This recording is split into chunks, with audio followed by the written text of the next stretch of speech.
Director and Editor of Water Digest. Welcome you all, and before we proceed further, I would like to invite Ms. Anupama Madhuksud for her opening address and to take it forward. Over to you, ma'am. Thank you, Neha. A very good morning, everyone.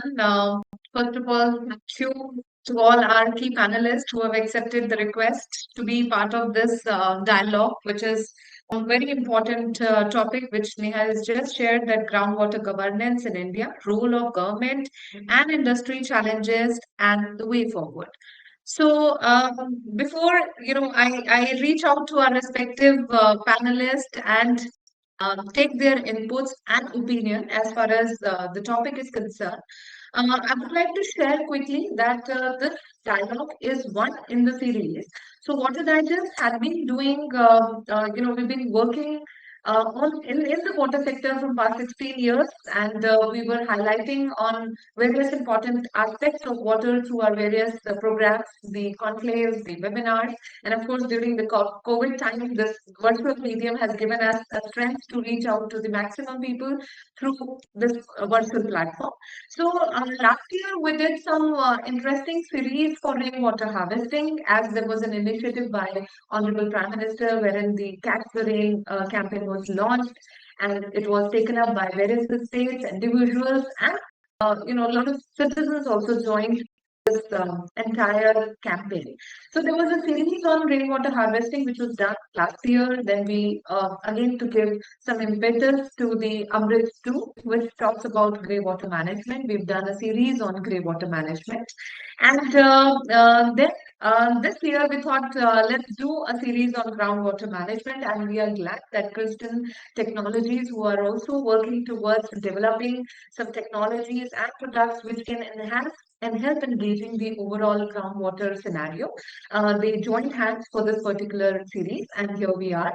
We started with the Chhattisgarh chapter, which was quite successful. Followed that, we had one for the Rajasthan state, and we are fortunate to do this with Gujarat today. And again, I would like to thank Mr. Krishnamurthy ji, who is the regional director, Central Groundwater Board, VCR Ahmedabad, who accepted our request to be part of it, because it's very important to understand the perspective and the policies of the respective states when they are doing that event in their state for the state.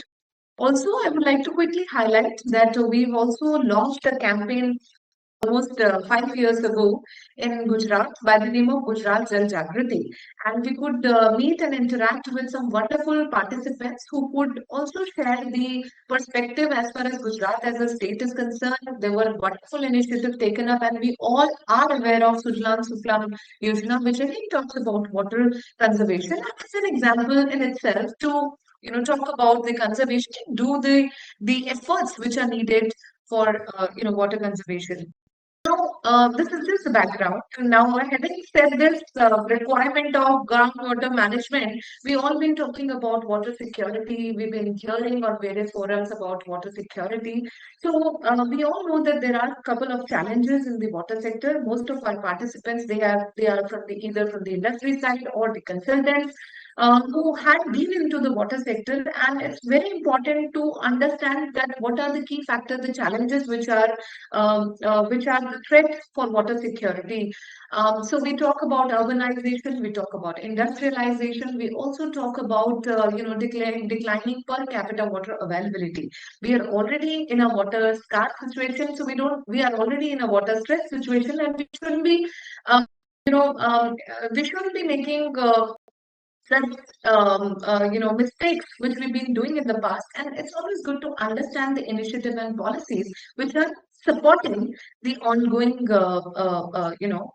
initiatives of conserving water.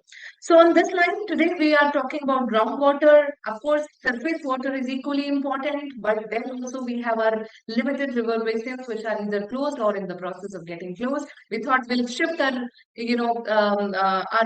focus towards groundwater and utilize those resources, but unfortunately there also the overall scenario is not very promising. So I was also going through one of the news. We all Knowing that in Ahmedabad, is Ahmedabad on Joshimar's path? So is it again thinking? We have all heard about Joshimar. So there also the researchers and the talks which are coming up, they talk that we need to ensure a sufficient quantity of surface water and ban the drawing of underground water. How true it is? Let's ask our key panelists. So we are happy to have a wonderful panel blend of someone who is from the research background, someone who has been talking about health and safety aspect and environmental compliances, someone who is an engineer from Gujarat Pollution Control Board, someone who is a consultant in this sector. So we are really thankful to all our key panelists, including Vinay ji, the technology providers and the supporter for this particular conclave. Mr. Kshetra Mohan Nayak ji, scientist CGWB, who has joined us from Ahmedabad and will be sharing more insights. Ms. Rekha Sheikh, Deputy Engineer, Environmental Engineer, Ground Pollution, Gujarat Pollution Control Board, bringing the perspective into the state for us. And the consultants, and of course, Mr. Krishnamurthy ji, who has joined us to give the scenario, overall scenario of Central Groundwater Board. So we'll start the program at the keynote address of Mr. Krishnamurthy ji. Over to you, Krishnamurthy ji. Good morning, all of you. I am Krishnamurthy, Regional Director, Central Groundwater Board, Central Region, Ahmedabad. We are looking after Gujarat State and UT of Dadra Nagar Haveri, UT of Daman, DU for regulation and management of groundwater. Before going to governance of groundwater, let us know what is groundwater. What is changes of availability?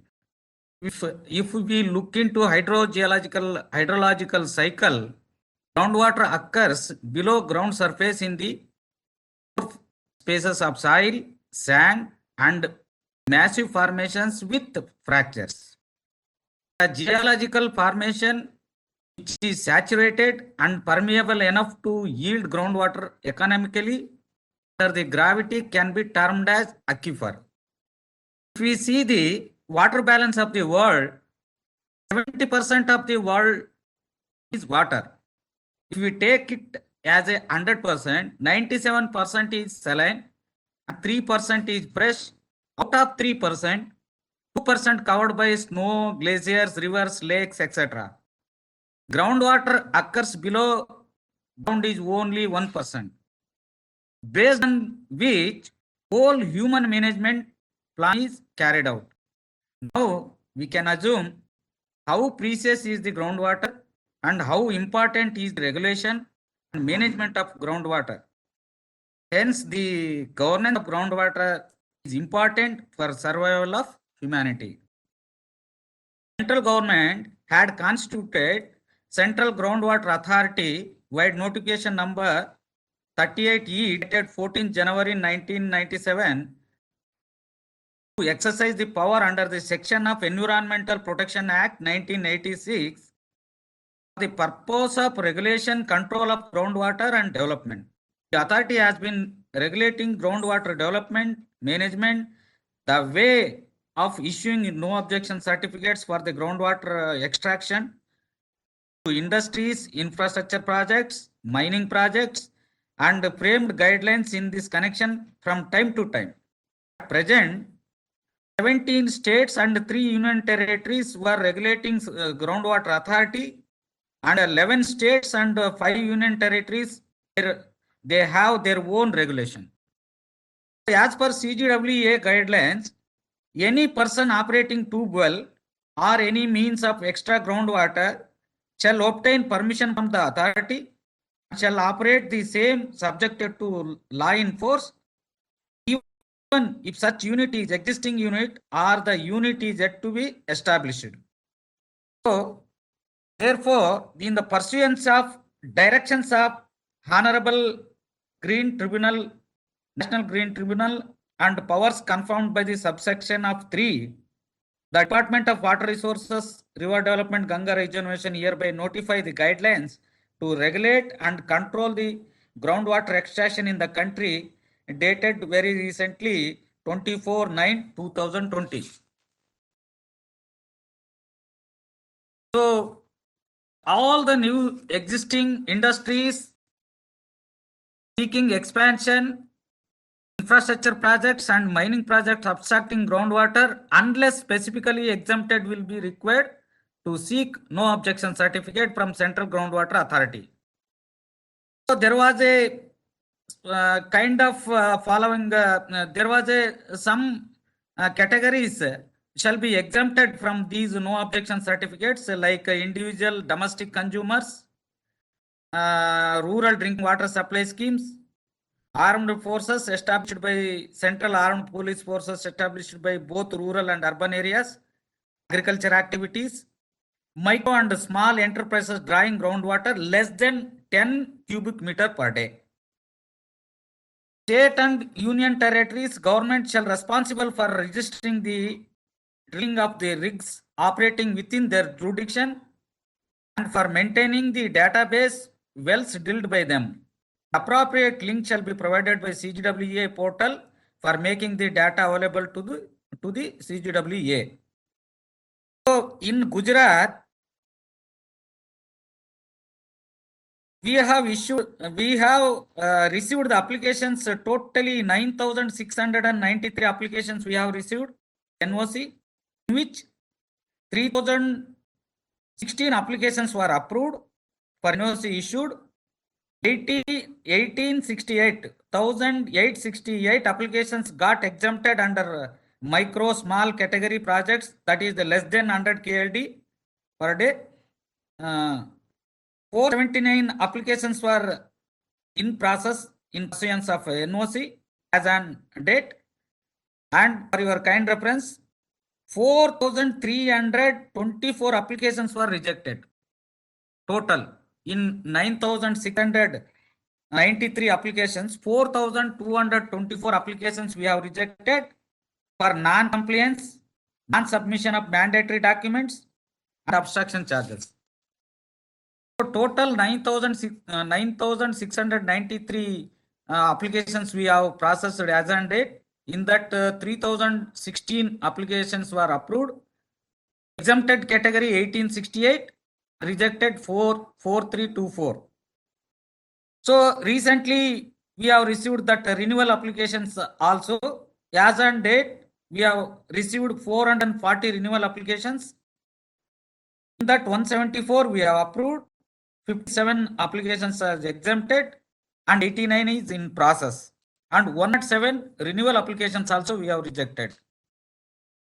So please inform you all the groundwater professionals accredited by CGWA, the Rajiv Gandhi National Groundwater Training Institute, ours, the RGI, which is coordinating the capacity building activities of the board functioning from CGWB at Raipur, conducted various activities related regulation of groundwater development in the country, are seeking looked after by Central Groundwater Authority, constituted under Environmental Protection Act 1986.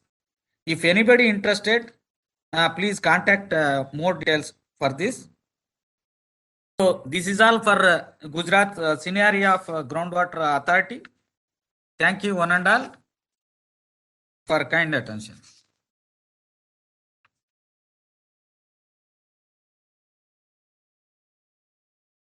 Thank you, sir, for giving us the background and starting this dialogue, giving it direction, which we were wanting for this particular dialogue. So you spoke about, the kind of applications for which were rejected due to non-compliances, say around 4,222. So it is observed that, not all industrial users of groundwater in Gujarat have taken the required NOC. So what do you think are the key challenges that industries are facing in complying to the requirements, and because of which there is rejection to their forms? And what kind of challenges do you see that the next level of challenge, once they submit, then there is non-compliance, and then again they submit? So what are the key challenges which you, if you would like to share or highlight?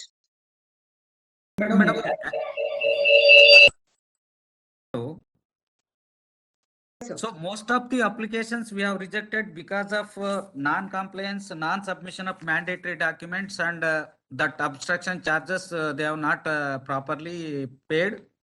Though we have given lot of time. So such type of applications only we have rejected, madam. And for this, we have a no cap one portal. In that, everything is available in that no cap portal. It is maintained by NIC.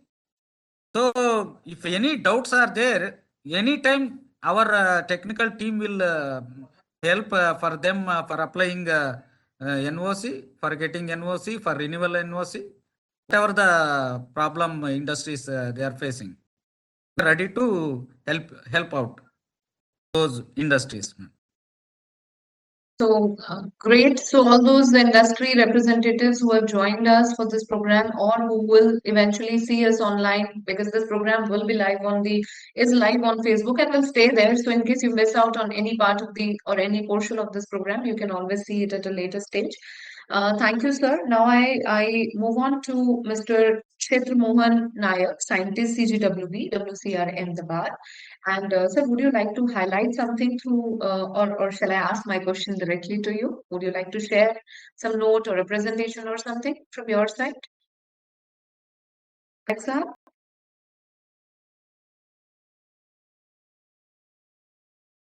You will join, madam.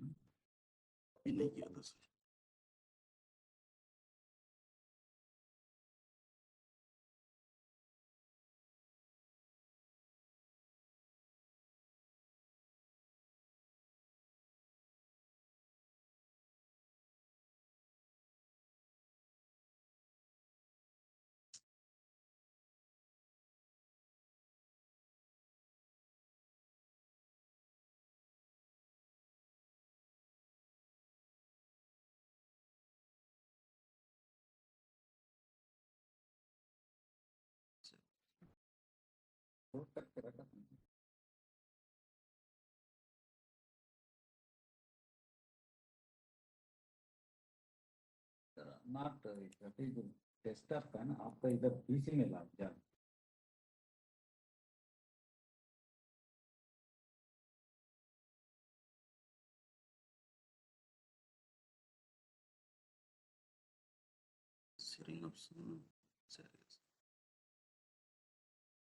So while Naik Saab is just putting up some presentation to give further details, Krishnamurthy sir, are you still around? Can I ask you a few things? Yes, madam. Yes, madam.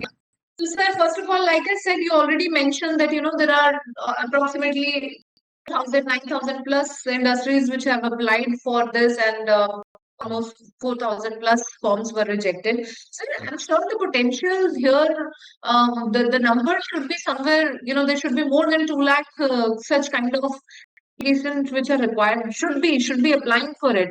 So how do you see, what is the potential like overall, how it should be, what should be the number of such application, and what is the potential which Gujarat has as far as this applications and further NOCs required concern the state? Madam, actually, we have received around 28,000 industries from GPCB, Yeah. Gujarat Central Pollution Control Board, Gujarat State Pollution Control Board. All the industries list we have received, madam. In that, Okay. whoever is not taking NOC, we are sending a show cause notice to all. So Okay. recently Okay. we have sent a show cause notice around 4 to 5,000 industries. So in that some industries they are not taking groundwater. They are not utilizing groundwater. They are using GIDC water. And they are using Narmada. Different type of surface water we are using. We are not using groundwater like that. They are replying the show cause notices. Some of the industries they are applying for NOCs fresh, and that type of applications we are processing, madam. Okay. Okay. Actually, we have a limited resources and we were not able to immediately cover all the industries, and slowly we are covering, madam. Now around Yes, sir. 10,000 industries we have covered. Another around 20,000 industries we have to give showcase notice either way, or we have to advertise. Already we have given even media somewhere, all the places everybody should have NOC like that. We have already given, and some industries are coming forward to take NOCs. Some industries again we have to show, we have to send showcase notices or something like that. Okay. Hmm. And sir, how about the commercial users? I'm sure the number would be much higher as of now, like whatever we can kind of gauge should be much higher. It's a hub for most of the, commercial activities. Commercial activities, mostly industries, they are taking uh, yeah, industries and infrastructure. They are taking most of the NOCs, madam. Okay. Uh, Okay. in guidelines, normally we have a 4 categories: safe, Okay. semi-critical, critical, Yeah. and over-exploited. Yeah.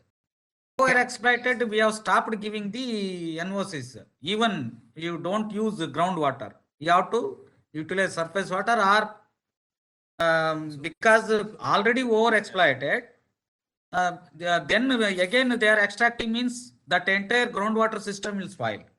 That is what in over-exploited block we are not giving any NOCs. That is there. Okay. Great, sir. So thank you, sir. So are we ready with the presentation so that we can go ahead?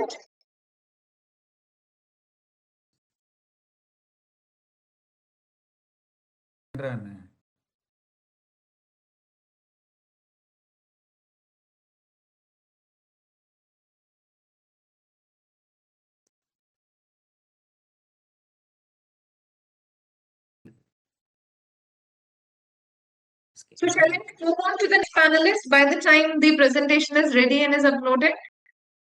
What do you Yes, madam. suggest, sir? Yes, madam. Yes, madam. Okay, fine. So I move on to Vinay, and who is the co-founder for Kritsnam Technologies. You come, Vinay, are you there? So Yes, Anupama ji, I'm there.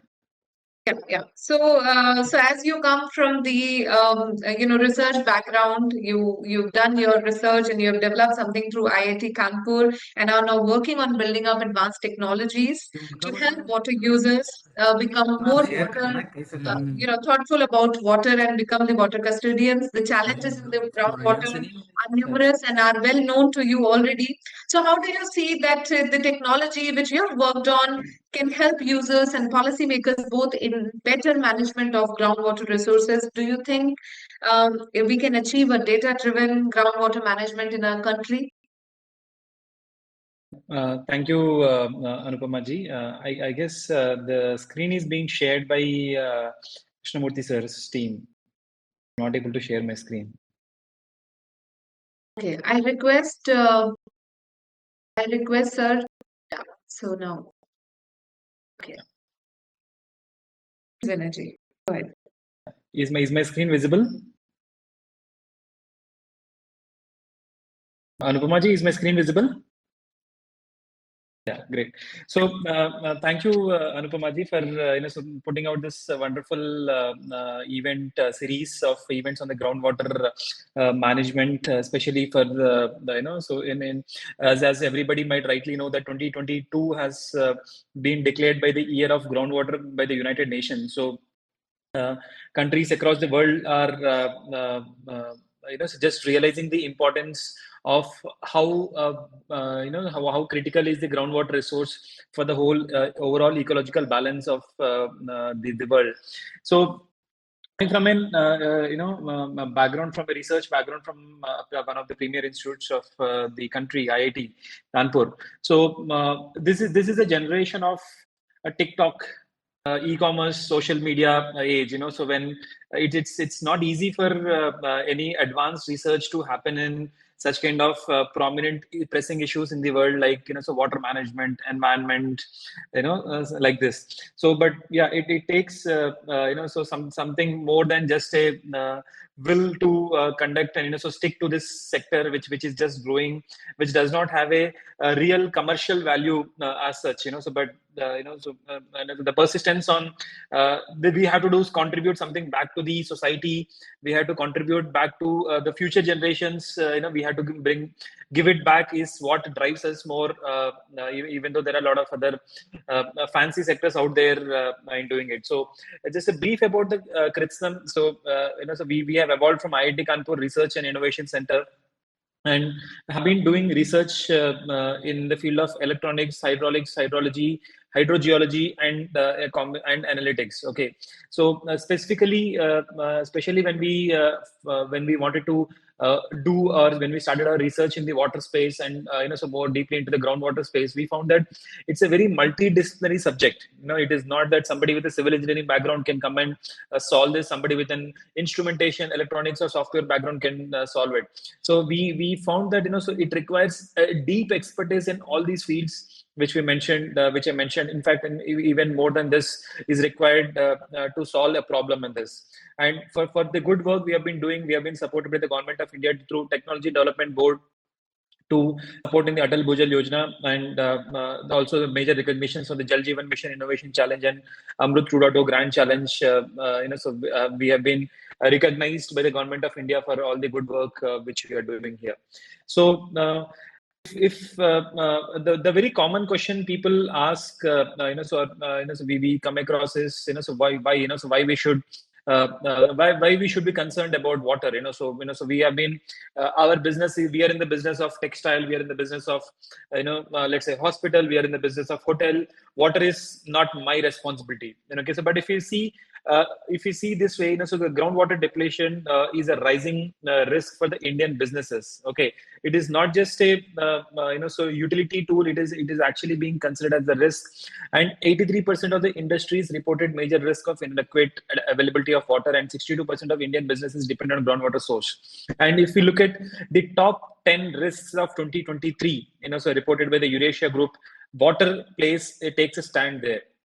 Okay, so it's not just water is a utility. So water is one of a major risk for any business, because so we start a business with an entity with an intention of running it for let's say 5 years, 10 years, or so even sometimes even more than few so tens of few decades also.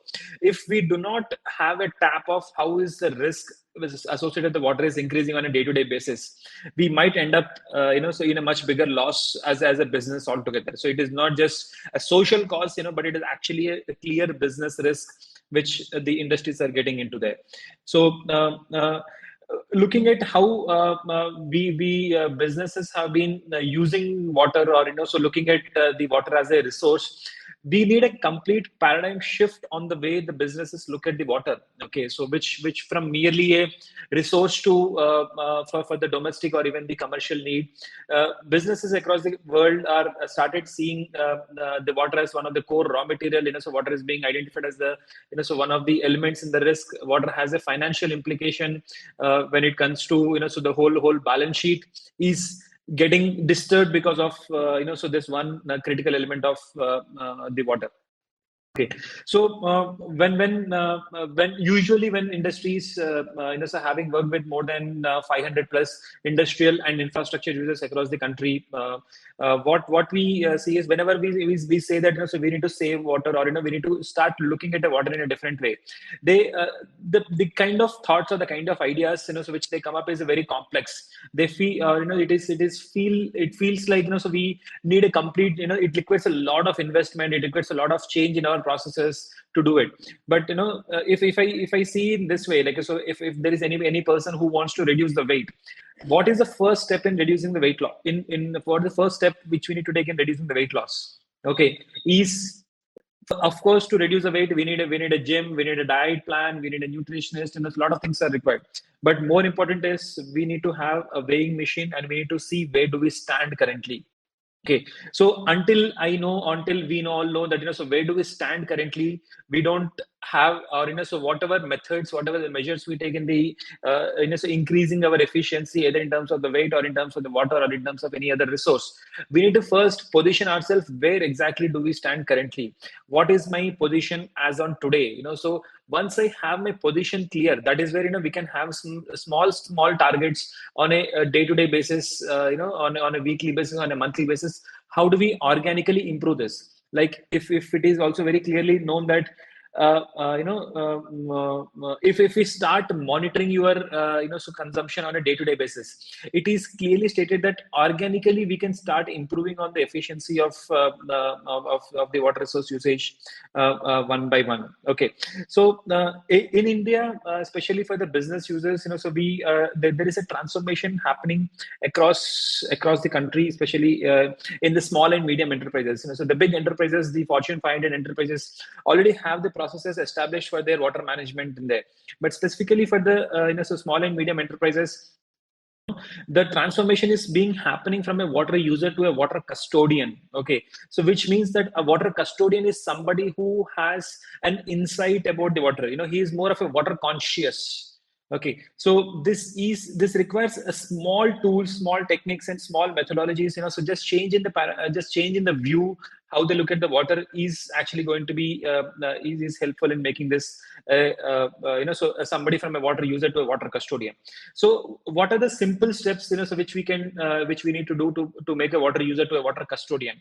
So the very first step which we recommend, which we suggest, is know the water footprint from all sources. So usually 3 common sources of water we see is the municipal water or the surface water coming from the municipality or the industrial development corporation, and second is the groundwater, usually coming through the bore wells, dug wells, etc. And so people take the external water through tankers. Most of them take the external water. So we need to clearly identify what is your total water footprint, and what contribution of it is coming from the surface water, what contribution of it is coming from the groundwater, what contribution of it is coming from the external tanker water. And we should have a clear targeted set of information in terms of what proportion of my water footprint is coming from the which source. If it is a single entity, or if you may be having multiple entities, you may having 2 plants, 3 plants, 5 plants, 100 plants across the country, so have it distributed across the area. So first thing is need to have a water footprint from all the sources across pan India. Second is internal water budgeting. Like so, how we do our accounting. So we do the accounts budgeting. We allocate some funds for the various departments. Similarly, like so, if my total usage is, let's say, 50 KL per day, so how is my each process is looking at? So it could be domestic, it could be near canteen, it could be gardening, it could be so proper industrial processes. How much of my total water usage for this premises is being allocated to various processes? Okay, that's when so you will start allocating the resources, and then so start looking at daily. Okay, so for example, how much water you have, how much in the finance, so we allocate budget for, let's say, marketing, we allocate budget for operations, we allocate budget for the production. Similarly, we need to allocate budget for so various processes within this, and have a real-time data from all these places into a soft system. Our observation, so working with more than 500 industrial and infrastructure users, is people do have this, flow meters in place in most of the places, but the data utilization has been very poor. So they have a manual records, manual logbooks which they maintain, which does not get noticed as how they are supposed to be. Okay, so we need a more so automated data collection from these from these water meters, flow meters, in a more simple in a smart register in an online, for us to more easily look at the data on a day-to-day basis. And the third and the most important step is benchmarking with the peers. Okay, so there is something called as a water intensity ratio. This is also defined by SEBI, Security Exchanges Board of India. So how much water you are using, so it may be depending on the type of industrial or infrastructure users. What is the water intensity ratio per unit turnover? Okay, what is the water intensity per unit production? What is the intensity per unit production volume? So it is in metric tons, liters, or megawatt hour. Or what is the water intensity per floor size? okay, or what is the water intensity per number of full-time employees. So these are the various matrices which we can start so measuring for ourselves and start comparing with the fellow peers which have a very similar business as we are. This is going to define, so how is an other peer is efficiently able to use the water and why we are not able to efficiently use the water, and compare, is more of a peer-to-peer comparison, and then start having smaller milestones. Okay, so I'll reduce this by 2%, I'll reduce this by 5%, I'll reduce this by 10%, as per the CGWM mandate. Also, it mandates, so in the 2 years, the industrial and commercial infrastructure users should bring down the groundwater, freshwater abstraction by 20%. So how do we achieve this? So only when we start monitoring some matrices and start comparing with the peers one by one is where we'll be able to achieve reduction per day. And there are some invisible costs of the water which usually gets unnoticed. So the two invisible costs of the water is on the pumping and the treatment. So so in some of the discussions we found that when we said what is the cost of the water? People come up saying that my water is free, or my cost of the water is very minimum. But so the what goes unnoticed is how much water, how much energy you are actually spending in pumping it, and how much energy and money you are spending in treating it. So coming to specifically for the groundwater, so data collection, so like Sir was rightly saying that, so we need more data in terms of, so how do we efficiently monitor the water resource? Two major instrumentation which are helpful in making the so more data-driven groundwater management is one is my piezometer, second is the digital flow meter. The piezometer is an instrument to monitor the depth of the water level from the ground surface, and the digital flow meter is to monitor the quantum of water being abstracted. So this is my reservoir, this is my actual usage. So this data from both these instruments is likely to help both users and policymakers. Okay, so in some of our discussions with some of the CGWA officials, we found that so most in the Gazette notification which was released in September 24, 2020, most of them are based on the assumptions because of the lack of clear data. So the moment we have a more clear and so more refined data from these two instruments, so the policy making can also be leveraged to support the users in better data-driven policy making. If there is an area so which is under critical last year, but because of good rains, if the area has recovered there, so our policy should be more dynamic to help the users to efficiently to utilize the nature given water resources to us. So coming to what is our core strength is, so the Dhara Smart is our product, which is an ultrasonic flow meter, which does not have any moving parts. So it is a fully plug and play device, which is battery operated, which has a battery life of up to 5 years. So this has completely data is available on your fingertips. It's just once you plug and play using inbuilt dual SIM, so 4G and 2G communication, we'll be able to get the data of the flow meters, so in your web and mobile apps. This is a certified meter as per ISO 4064 from FCRI. It has an all-weather protection IP68, so it can easily get installed at anywhere, any place, even in open weather conditions. So the web and mobile application, so plays a very critical role in the whole system. So it is not about the data; it is about the utilization of the data, which is actually going to yield results. Okay, so if we just have mere instrumentation and just mere meters at every place, and if you do not look at the data and do not communicate this data in a right way, it is not going to be of any use. So we provide alerts in terms of SMS, email, and web and mobile apps for a more so easy interpretation of the data and for easy communication to the end users. So we have more than 2,000 plus installations across the India, specifically for the industrial and infrastructure users. This product is fully compliant with the CGWA tamper-proof flow meter with telemetry specifications.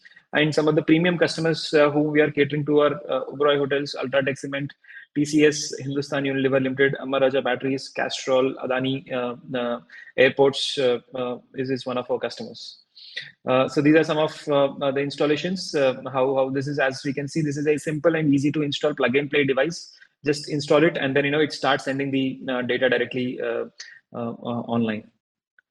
So if anybody have any specific questions, so I can be reached out at vinay@kritsnam.com. Thank you. Thank you, Vinay. Thank you for sharing about this updated technology and how it has already benefited a couple of users who are already taking up this support of this technology. So now I'll go back to Naik Saab. If the presentation is ready, we would like to see the overall scenario. MG, are you there? Yes, ma'am. Please. Okay. Good morning, everyone. Now you can see that my presentation is based on the notified guidelines to regulate and control groundwater extraction in India. Am I audible? Yes, you are audible. Please. Okay, okay.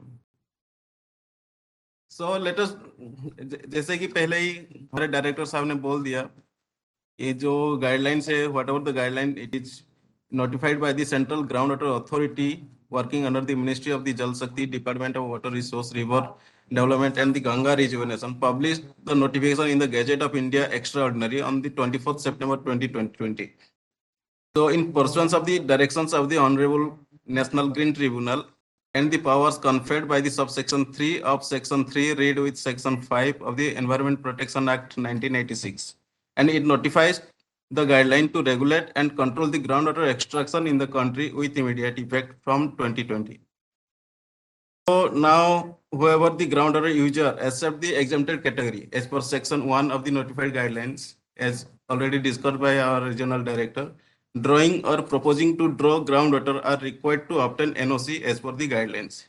So now let us see what is the guideline and where it is available and how you can apply for the as per guideline. Next.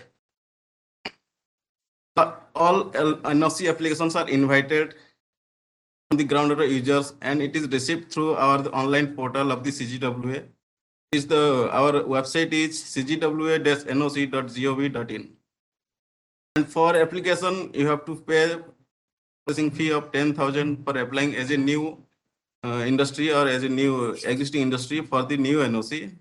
And if already you have the NOC, then for renewal of the NOC or for expansion of any existing NOC, you have to pay 5,000 along with as a processing fee.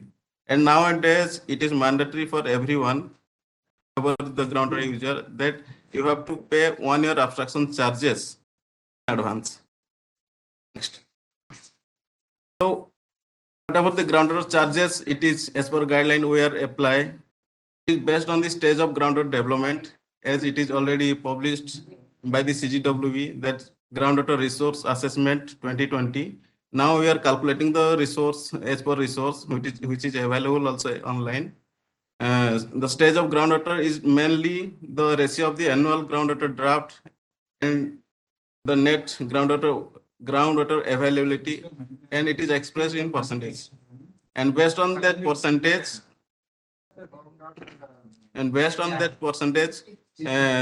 all the assessment unit, all the talukas which is taken as the assessment unit, are categorized as safe, semi-critical, critical, and overexploited.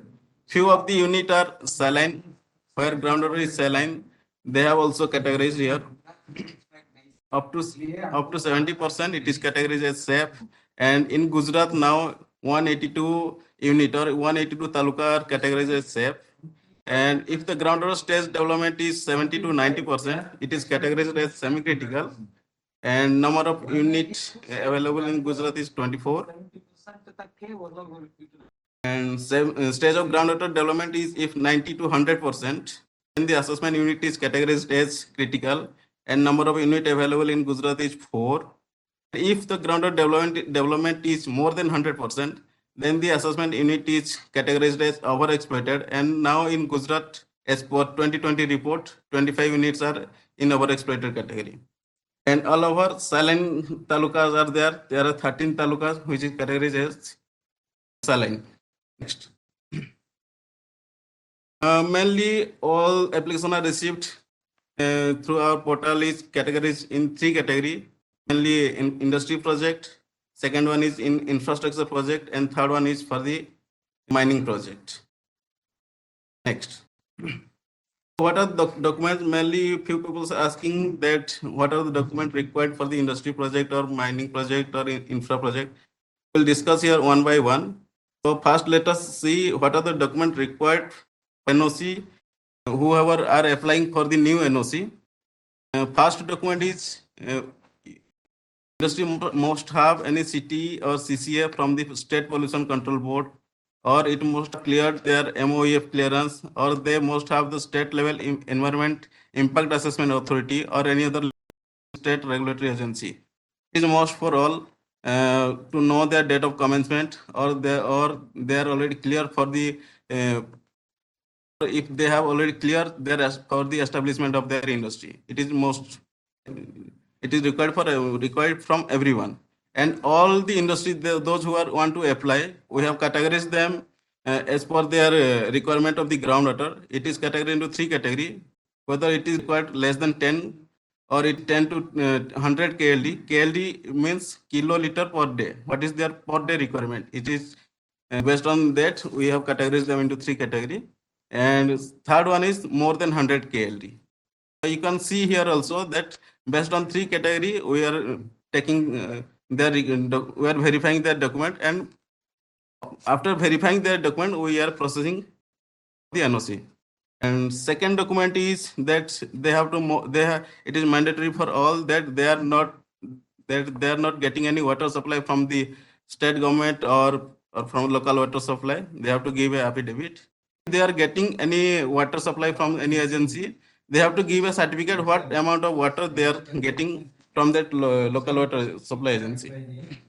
And third one is that they have to, if their borewell is existing, they have to submit a quality report to verify whether the water they are taking or abstracting is fresh or saline. So it is mandatory that groundwater quality also they have to submit. These three documents are mandatory for all. And after that, fourth document is impact assessment report, which is required mainly in the OCS area. That means overexploited, critical, and semi-critical area. And those who are extracting more than 100 KLD, 100 kiloliter per day, then they have to submit an impact assessment report. And in that also, if any industry or any project they want to extract more than 500 KLD in hard rock area or more than 1000 KLD in soft rock areas, they have to submit an impact assessment report with groundwater modeling. Similarly, in safe areas, if any project they are extracting more than 2000 KLD, then they have to submit impact assessment report with groundwater modeling. And nowadays, for the as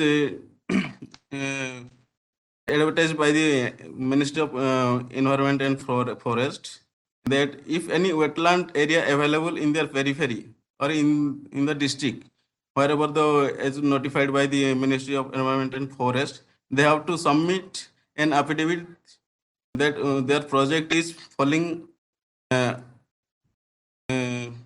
from 500 meters away from the periphery of the demarcated wetland, or if it is falling within the wetland, then they have to submit a report, impact assessment report also, that there is no impact or if there is any impact as per their requirement. And sixth document is the Bharat Coast receipt. Whatever amount they are depositing through the Bharat Coast or through the through website, they have to submit as a proof of their receipt, whatever amount they have submitted. Next one is if any industry, those who have for the industrial project, if they want to renew, then all above document as discussed in the earlier slide, it is mandatory for all. Extra document which are required is their self-inspection report. It is available in their user ID itself. They have to submit a self-inspection report. The second one is an outline compliance report. Is the mandatory for everyone. That outline compliance report is nothing but the condition given in their NOC itself. Because whenever we are issuing any NOC, we are giving them a 5 to 6 conditions. They have to comply and submit what is the status of their compliance. Secondly, if industry, those who are abstracting groundwater less than 100 KLD, they have to submit an affidavit for the compliance of the NOC condition. It is not mandatory for the industry, those who are extracting more than 100 KLD. If it is more than 100 KLD, then a physical site inspection will be carried out by a CGW officer. Fifth document is an water audit report. Water audit report is mandatory for the industry, those who are extracting water more than 100 KLD. It has to be it has to be carried out by a CGW accredited consultant. Sixth document is impact assessment report, as it is already discussed in the new NOC. It's mandatory in the renewal also. And similarly, Bharat Coast receipt also mandatory. You have submitted the document fees, you have to submit a receipt also. Next. Secondly, for the infrastructure project, it is mainly categorized into two categories. For the issuance of NOC, if anyone if any industry involved in construction activities, then they have to, if groundwater is they are abstracting for the construction activity, then they have to take NOC for that also. And for construction activity in the infrastructure category, you have to produce an affidavit confirming that there is no water available by the government or state government or any local water supply. And if any water is available, then you have to submit a certificate what quantity of water you are getting from the state government or the local water supply agency, and what amount what is the amount that you want to withdraw from the groundwater. Secondly, what is the quality of the groundwater that you are extracting? You have to submit it from the NABL accredited laboratory or the government approved laboratory. Similarly, wetland affidavit and wetland report is also mandatory for everyone. And if during the construction activities, dewatering is involved, you are intersecting the groundwater table and there is dewatering, then you have to submit an impact assessment report. But for impact assessment report, if it is more than 100 KLD, that your groundwater withdrawal and the groundwater dewatering, if both are more than 100 KLD in summary, then you have to submit an impact assessment report that what is the impact of the dewatering on the environment. You have to submit a report. Next. In other infrastructure project, if any industry or any infrastructure project, that means the school, college or airport, seaport, hotels, they are coming under the infrastructure project. If they are utilizing the groundwater for their drinking and domestic activities, these are the documents they are required. It is required, and it is also categorized mentioned above that less than 10 KLD, 10 to 100 KLD, and more than 100 KLD. Here it is water audit report and impact assessment report is not necessary for drinking and domestic activities. You have to only submit a affidavit that there is no water available for you from the state government or from local water agency. You have to submit a quality report of the borewell, what is the quality of the groundwater. And also you have to submit whether a hotel or whatever the infrastructure project you have, it is not falling in the periphery of the demarcated wetland areas. If it is falling within the demarcated wetland areas, then you have to submit a report, impact assessment report, and mention that processing fee or any abstraction charges you have paid, then you have to submit a Bharat Coast receipt, a proof for the deposition of the fee and charges. Next. If you want to renew the NOC, that you already have an NOC and you want to renew the NOC, then along with the above document as discussed in the earlier slide, you have to submit a self-inspection report. Then water audit is necessary. Those who have more than 100 KLD, those who are abstracting more than 100 KLD, then they have to submit a water audit report.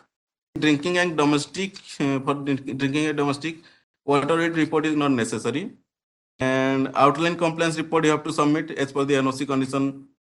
And affidavit of the compliance of the NOC condition is required if your water requirement is less than 100 KLD.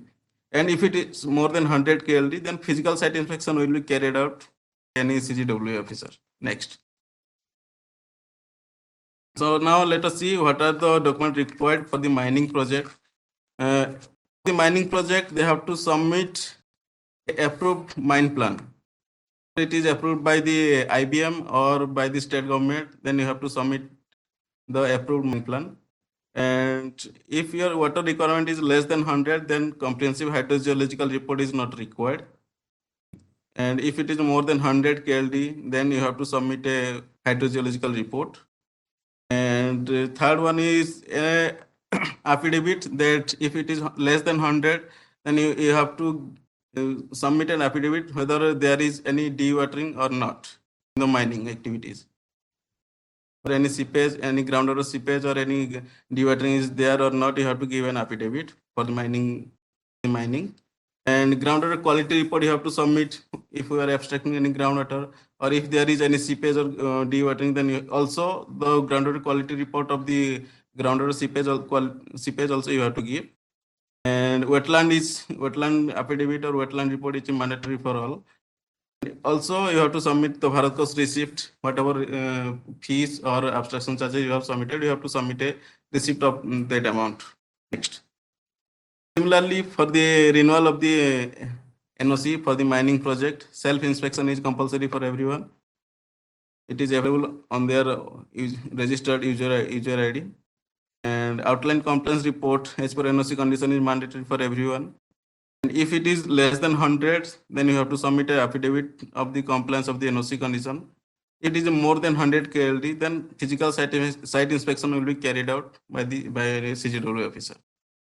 Let us see what are the projects that coming under the infrastructure project, mainly residential township, including the commercial building, office building, school, college, university, any special economic zone as demarcated by the government, any metro station, railway station, bus depot, airport, seaport, highway infrastructure, fire station, warehouse, business plaza, malls, multiplex, hospital, nursing homes, resort, hotel, restaurant, food plaza, holiday home, guest house, hostels, banquet hall, marriage gardens, IT complex, logistic and cargo, clubs, trade center, etc. are coming under the infrastructure project, and they have to take NOC if they are abstracting groundwater.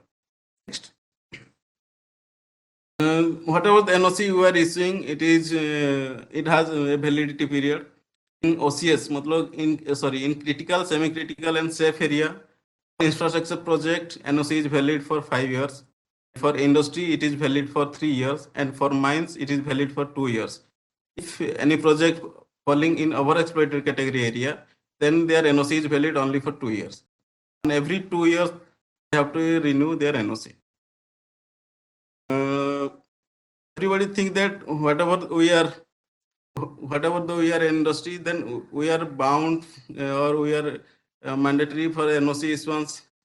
You have to think that if your industry existing in OE area, you are existing industry in OE area, then you have to apply for NOC, and you have to take NOC for groundwater abstraction. If any project want to start any project in OE area, then we are not allowing any new industry to extract or to abstract groundwater for any industrial utilization. If they don't have any, if they don't want to abstract any water for the industrial use, they want to use only for the drinking, domestic, and greenbelt use, then they are allowed. We are allowing them. Expansion is not allowed in OE area.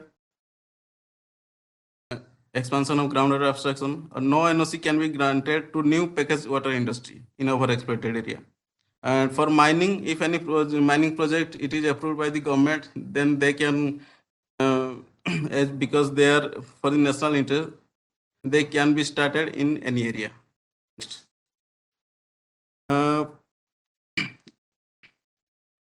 You know that we are nowadays we are charging of the abstraction charges for the groundwater abstraction. Categories based on the category of the assessment unit, because groundwater resources assessed on every two years, and based on their category we are charging the abstraction charges. Whatever the revenue it is generated from the groundwater abstraction charges, it is mainly for the abstraction and restoration of the groundwater and it will be implemented by the government of India only. Next.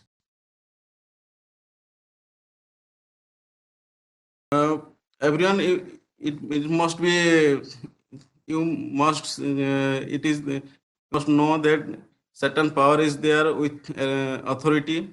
Central Groundwater Authority has appointed the district magistrate or district collector as a authorized officer, and they have the power to seal whatever the illegal wells is. If anyone have illegal wells, and they have to, if they have the power to disconnect the electric supply to the energized well, and they can launch any prosecution against any offenders. And if and every month we are, whatever the NOC we are issuing, we are forwarding all NOC to the district collector for the information, along with direction. If along with direction that if any industry or any project or any mining, whatever they violate the conditions of the NOC, district collector is authorized to take appropriate action. Next.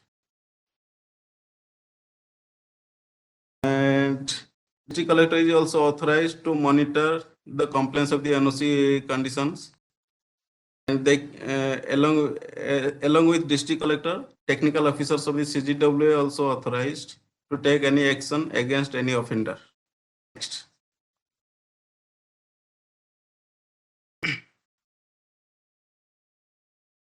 Okay, it is, as you know, all projects drawing groundwater, they have to apply NOC, or they have to face the level or legal action. For the Environment Protection Act, they have to pay environmental compensation for the illegal withdrawal of groundwater. If any details that you want, you can log in to our website, that's cgwanoc.gov.in or cgwa-noc.gov.in. Thank you.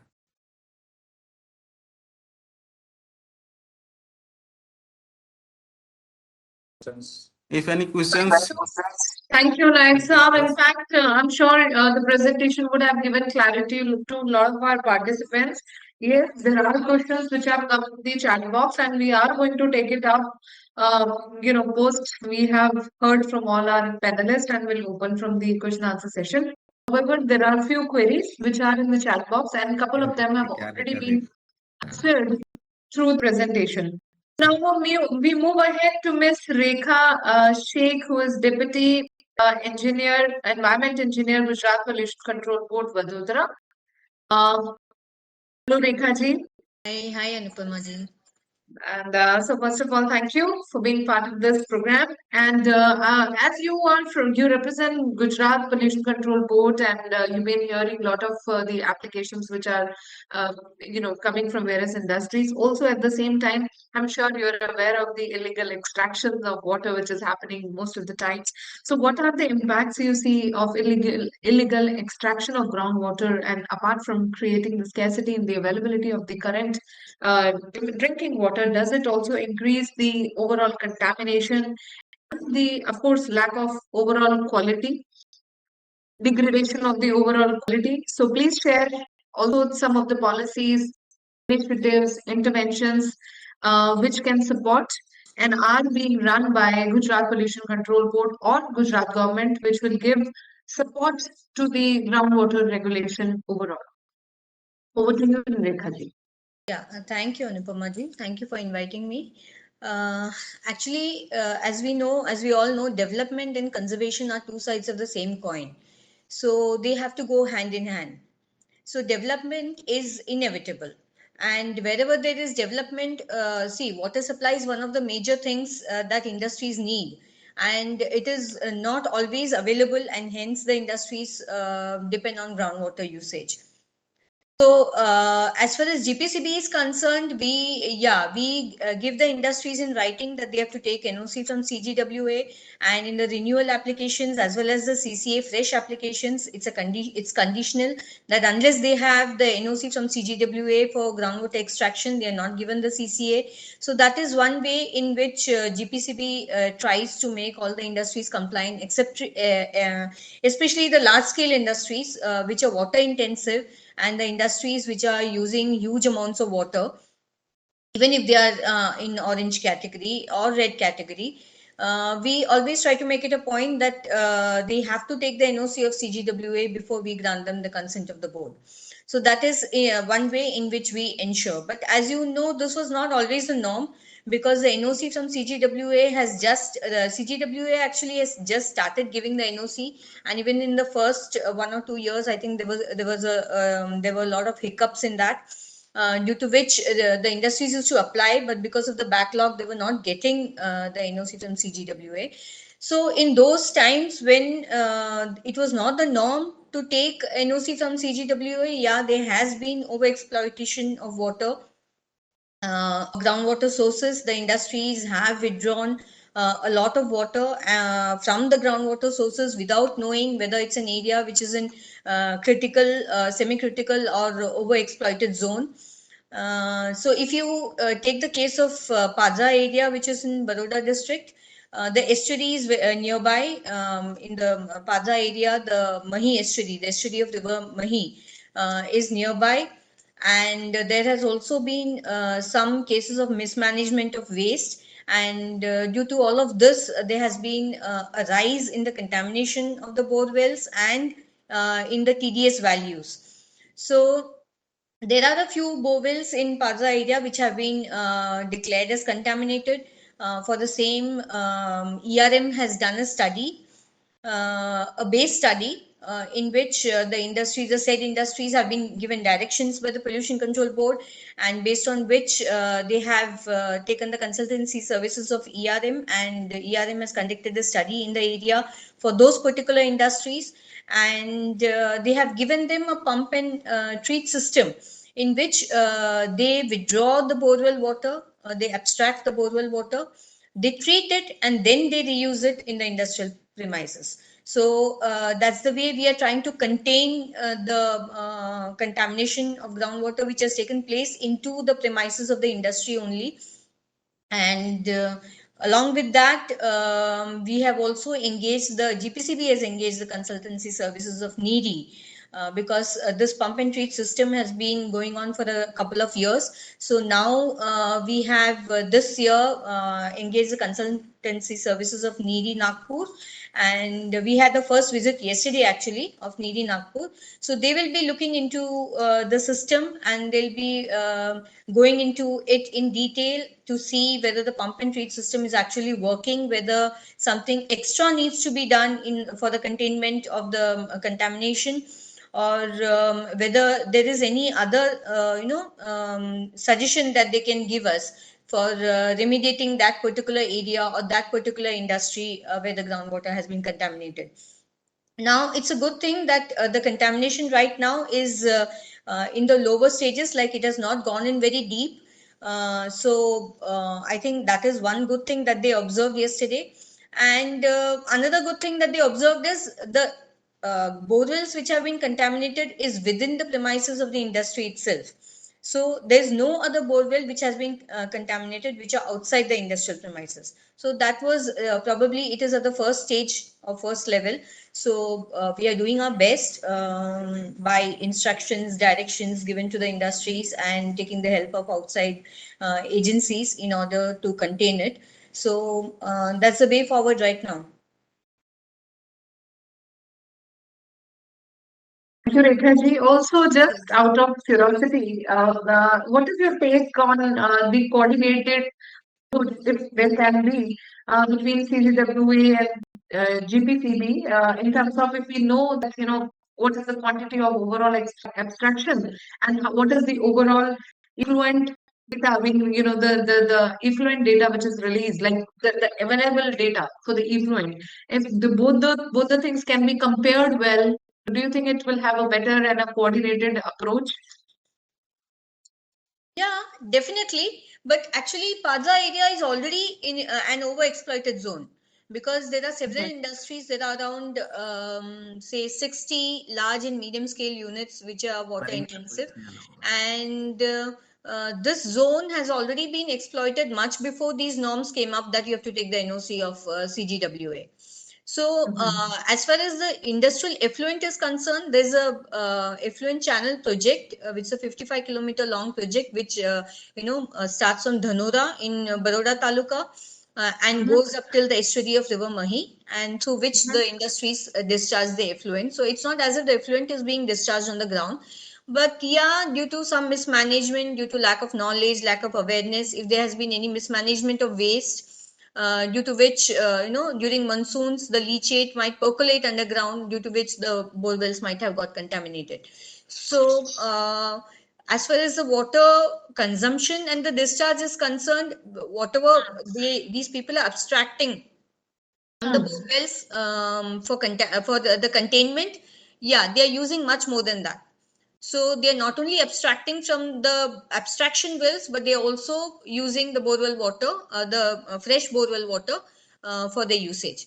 So CGWA will be able to tell better, since all these industries have already got the NOC of CGWA, they've already obtained it, and they are following the norms also. Thank you, Rekha ji. Thank you. And now let me also hear from the the person who is. Hello? So now I'll come to Rajendra K. Bankar, who is the groundwater consultant, Reva Consultancy. So you've been working in the sector since long, and I'm sure you must have helped a lot of project proponents to manage their groundwater well and also meeting the compliance as per the requirements of CGWA. So what are the key challenges which you see as far as this implementing these guidelines on field are concerned? And what do you recommend generally to the project proponents in terms of how can they kind of accelerate the overall compliance with these guidelines? Thank you Anupama ji and नमस्कार all of you. सबसे पहले तो CGWA में हमें जो industry को NOC के लिए जाना होता है, इंडस्ट्री को पता ही नहीं है। बहुत सारी, जैसे अभी डायरेक्टर साहब ने बताया कि बहुत कम इंडस्ट्रीज ने सीजीडब्ल्यूए में अप्लाई किया हुआ है, वो नंबर्स भी उन्होंने बताए। तो सबसे पहले मुझे लगता है कि हमें ये करना चाहिए कि इंडस्ट्री अवेयरनेस प्रोग्राम होना चाहिए फ्रॉम द सीजीडब्ल्यूए। तो हर एक state district wise industry awareness program हो, और इंडस्ट्री अवेयरनेस प्रोग्राम में इंडस्ट्री को पानी कैसे बचाना है या पानी का सही कैसे आपको यूज करना है, उसका एक अवेयरनेस प्रोग्राम डिस्ट्रिक्ट वाइज होना चाहिए। या कहीं पर ज्यादा इंडस्ट्रीज है तो तालुका वाइज भी हम कर सकते हैं। तो इससे इंडस्ट्री में अवेयरनेस आएगी कि how to apply CGWA. After then इसे दूसरा मैसेज भी जाएगा कि सीजीडब्ल्यूए इंडस्ट्री फ्रेंडली है, इंडस्ट्री फ्रेंडली एनवायरनमेंट एक बनाना होगा। इंडस्ट्री जब सीजीडब्ल्यूए में आती है तो उनको भी ऐसा लगे कि हमें यहाँ पर जाने से दिक्कतें, हमें खुशी से जाके एनओसी ले लेना चाहिए। तो ये एक सबसे बड़ा, मुझे लगता है कि इतने सालों से मैं लाइसेंसिंग वर्क कर रहा हूँ, मुझे लगता है कि इंडस्ट्री में अवेयरनेस ही नहीं है। टिल टुडे बहुत सारी इंडस्ट्री ऐसी है कि जिनको पता ही नहीं है कि व्हाट इज सीजीडब्ल्यूए। तो ये एक बड़ी चैलेंज है हमारे लिए। दूसरा, जब इंडस्ट्री आती है तो उसके लिए इजी प्रोसेसिंग का एक सिस्टम मैं डायरेक्टर साहब को कहूंगा कि वो रेकमेंड करें। इतना इजी एक प्रोसेसिंग सिस्टम हो कि इंडस्ट्री को कोई दिक्कत ना हो। सिंपल सा, एक बार आप अप्लाई कर दो, आपको प्रोविजनल एनओसी दे दिया जाए। After that at the time of renewal 2 साल या 3 साल के बाद में रिन्यूअल में जब आता है तब हम पूरा स्क्रूटिनी करके उसको स्ट्रीमलाइन करेंगे, ताकि एक बार इंडस्ट्री रजिस्टर्ड हो जाएगी, उसके डेटा मिलने लगेंगे और रिन्यूअल में हम लोग उसका स्क्रूटिनी अच्छे से कर पाएंगे। तो इजी टू प्रोसेस होना चाहिए। अभी तक मैंने जो बताया कि 10 to 15% इंडस्ट्रीज ने एनओसी लिया हुआ है, बाकी बहुत सारे इंडस्ट्री एप्लीकेशन से ही बाहर है। तीसरा, अभी हम जो सोकोस नोटिस भेज रहे हैं सर, तो सोकोस नोटिस में कॉमनली सोकोस नोटिस जा रहा है, तो जो ग्राउंड वाटर यूजर्स है और नहीं है दोनों के लिए जा रहा है। तो ये भी एक हमारे लिए ऐसा इंडस्ट्री में माहौल होता है कि ठीक है, कॉमन सबको भेज रहे हैं। तो इसका कुछ सॉल्यूशन आप अगर निकाल सको तो वो भी अच्छा है। इंडस्ट्री में हमारा जो अवेयरनेस प्रोग्राम हो, उस टाइम हमारा वाटर कंजर्वेशन कैसे करना है, वाटर फ्लोमीटर्स लगा के या उससे हम कैसे वाटर सेव कर सकते हैं, उसके बारे में हमें काफी डिस्कशन करके उनको बताना चाहिए। सेकंडली सर, हम ग्राउंड वाटर एब्स्ट्रैक्शन चार्जेस पे करते हैं। अभी तो हम एज पर एनओसी पे कर देते हैं कि जितना हमने इंडस्ट्री ने मांगा है। फॉर एग्जांपल 100 केएल का एप्लीकेशन किया, आपने 100 केएल का पैसा ले लिया, लेकिन नेक्स्ट ईयर जब आप सेल्फ कॉम्प्लायंस सबमिट करवाते हो तो उस टाइम एक्चुअल जो वाटर विड्रॉल हुआ है उसके ऊपर ही उनका ग्राउंड वाटर एब्स्ट्रैक्शन चार्जेस लगना चाहिए। अगर उन्होंने ज्यादा पे किया है तो उनको आगे आपको कैरी फॉरवर्ड करना चाहिए, कम पे किया है तो आपको एक्स्ट्रा लेना चाहिए। ये एक सिस्टम बनने से मुझे लगता है कि इजी हो जाएगा, एक्चुअल ग्राउंड वाटर विड्रॉल का चार्जेस आपके पास आएगा।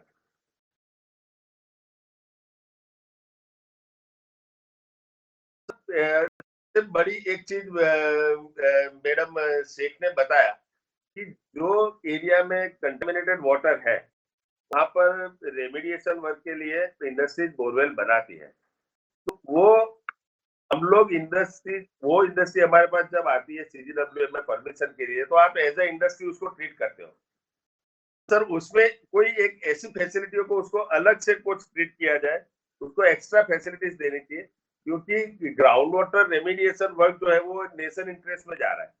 तो एक ऐसा सिस्टम बनना चाहिए कि वो इंडस्ट्री को ज्यादा फैसिलिटी देके हम उनको ज्यादा इंस्पायर कर सके कि भाई वो लोग रेमेडिएशन वर्क अच्छा करके कंटेमिनेटेड वाटर को करें। Okay, Thank you, sir, for sharing your inputs and also Murthy sir, आप कुछ कहना चाहेंगे? Actually, what he suggested, district-wise this awareness program and all, already we are in that. Doing it. Because we have written a industries department, even district collectors, we are ready to give that awareness program. Like whoever industries are not taking the NOC, and which type of NOC they have to take. All these details we ready to share. We have written a number of letters, but हमको provision नहीं मिला. But if they are providing, definitely we are ready to share our views regarding NOC, madam. Thank you sir. Because you know it's important कि एक दूसरे से सीखने को मिले, so हमारे पास आज we have got Mr. Kishore Babu, who is Head Safety and Environment Compliances, Adani Airport, Ahmedabad. And it's always good to share if you are following some good practices. It's always good to share with others so that it can at least motivate a few, or can also give direction to others who are willing to take up any such conservation measures. So, Kishorji, welcome to this dialogue, and we'll be happy hearing from you. What are the best practices which you have applied, which are being applied in your manufacturing plants and industrial premises for optimum water use efficiency, and also what kind of initiatives have been taken for reducing the overall dependence on groundwater availability, and what are the measures taken for gauging the overall usage, if it is, for the groundwater. Over to you, Mr. Babu. Thank you, madam. I hope I'm audible, Mr. Babu. Audible? Good. Thank you, madam, and excuse me. Yeah.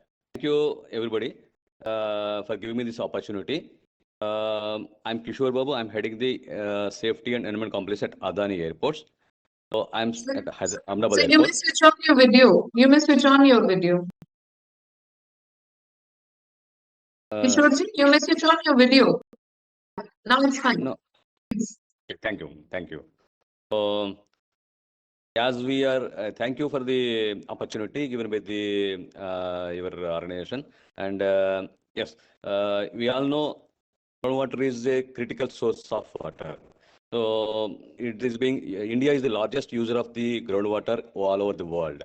The groundwater is being used for the drinking water, and is a resource for agriculture, and it is a used by industry as well. As we are discussing about the Gujarat region, Ahmedabad region also one of the critical area of the groundwater extraction. So Ahmedabad area is currently in semi-critical zone of the I thank Dr. Naik. He has given a lot of insight on the regulatories and all. So, and I thank Bankar Saab. He has given the industry perspective also. And I thank Mr. Vinayji of Kritsnam. He has given the guidelines about the research related. I would like to tell about the industry practice, what we are practicing at our airport, and what would be the better suitable solutions. So before that one, yes, we do have a lot of challenges in metering or even the budgeting or water. Mr. Vinay has told about the water budgeting and water footprint measurement. Yes, with the help of the Kritsnam instrumentations, we could able to provide water meters at various locations at our premises. At each of the groundwater, not only for the groundwater borewells, and at other locations also we have provided the water meters to measure the exact quantity of water. You all know this Adani Ahmedabad airport is being operated since long, since 50 years before independence. This airport is started, but somehow it has been overlooked that groundwater measurement or water budgeting is overlooked by everybody.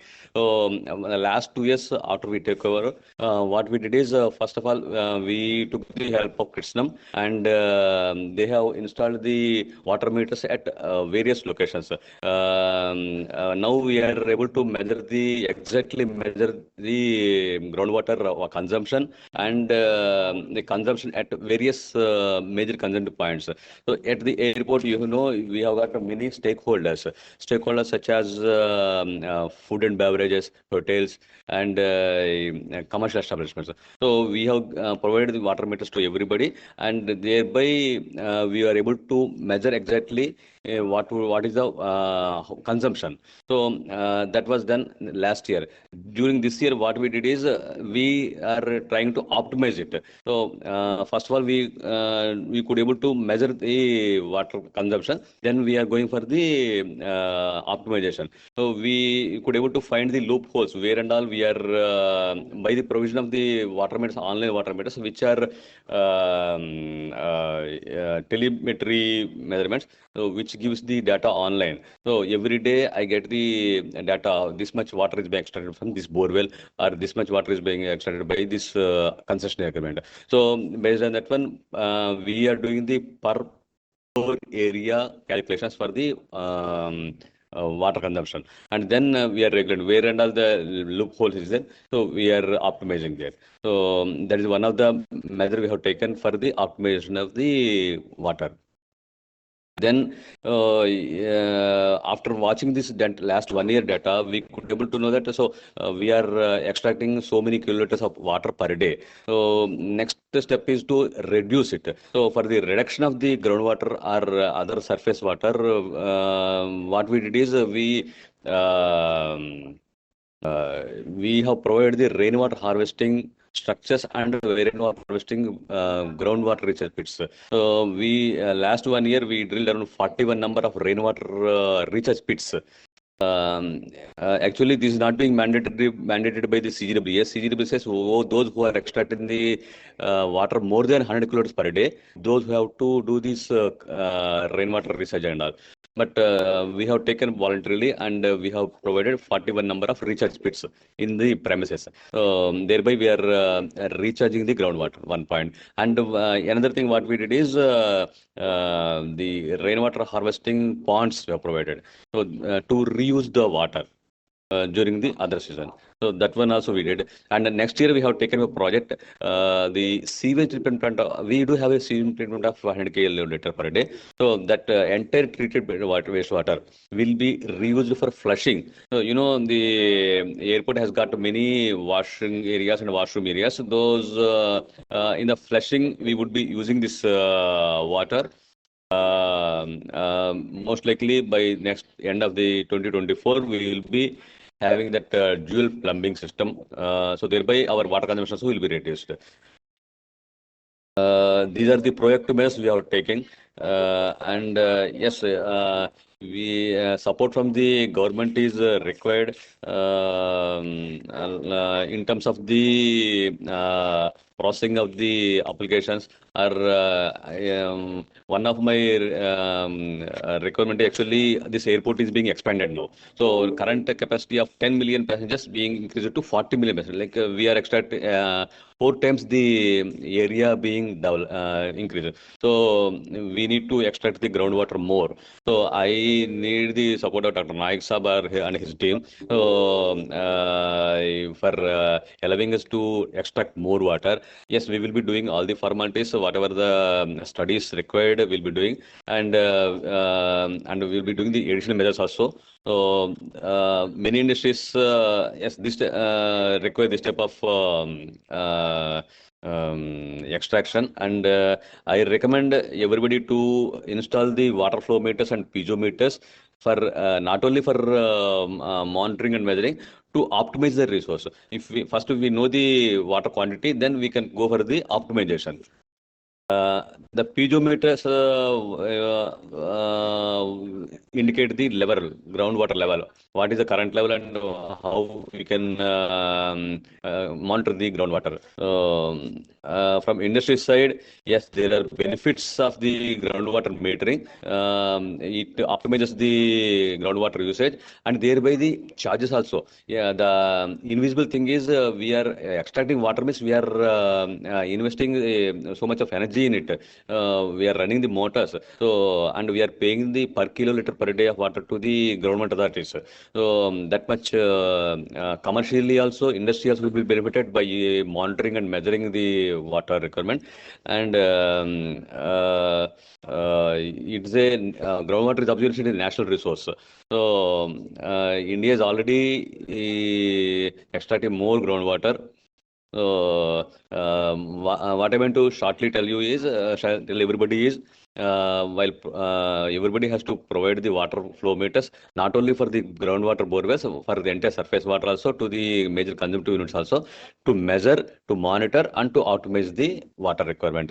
Proactively, industry have to do this one. And similarly, groundwater or any surface water recharge pits and harvesting ponds to be provided. So this is what I would like to tell the two things. That's all from my side. Thank you.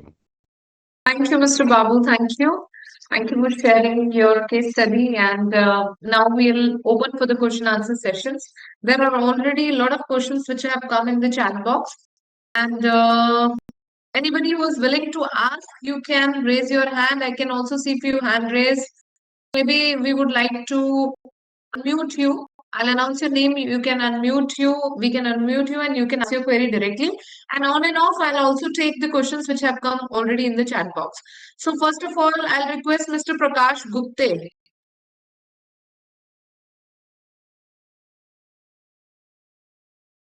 Request all the participants to kindly keep your queries short, yes, to the point. Please. I am Prakash Gupta, retired from CGWA. So CGWB people knows me. I have one pertinent question to our CGWA regarding the pendency of the NOC application. There are two types.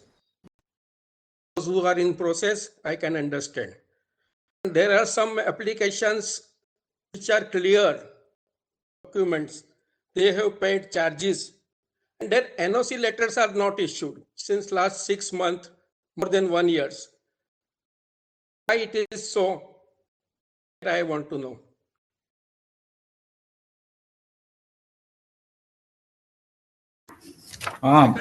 Madam, actually there was a error in NOCAP. Because of that, we are not able to issue some of the NOCs. Now it has been rectified. Now we are started dispersing the NOCs. Last September and October, we have a problem in NoCap, our website. So after that, we have rectified that NoCap issues with the NIC. Now that has been resolved. Now we are started giving the NOCs regularly. See, as per seniority, we are dispersing, madam. Next 10 to 15 days, whoever the pendency is there, all we will disperse the NOCs. Moving on to Mr. Satish Panchal. I request kindly unmute Mr. Satish Panchal.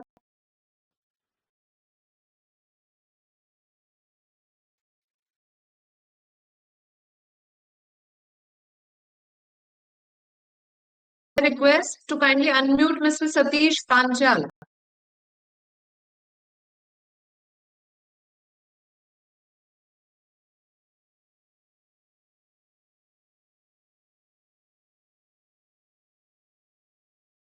Okay, can we take a query with from Mr. Gaurang?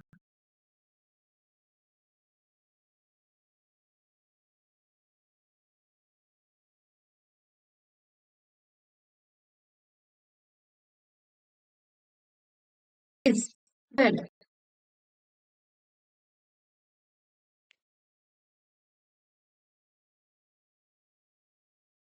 Mr. Gaurang, can I have your query, please? You raised your hand. Would you like to ask anything? Go to Miss Mona Lisa. Mona Lisa.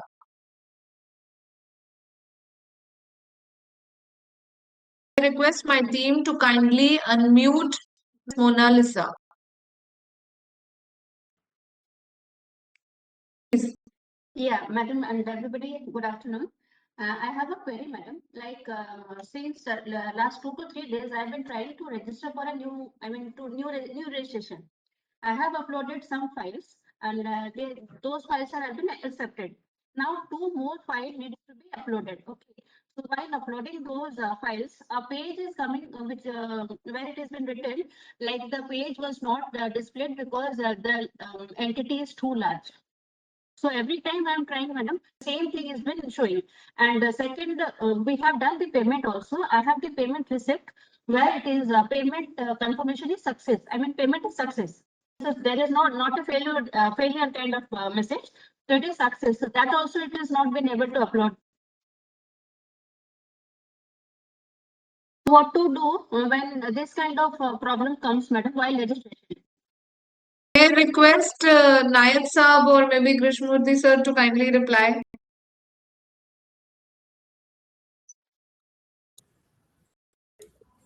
Yes, ma'am.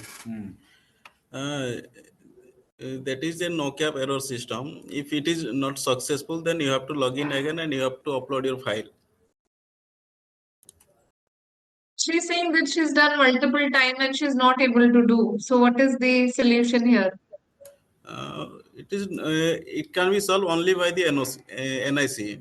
If such type of problem is there, then you have to take a screenshot and you have to send it to the cgw@nic.in. They are the people sitting at the headquarters at Delhi, and they are solving all those type of solution. Okay.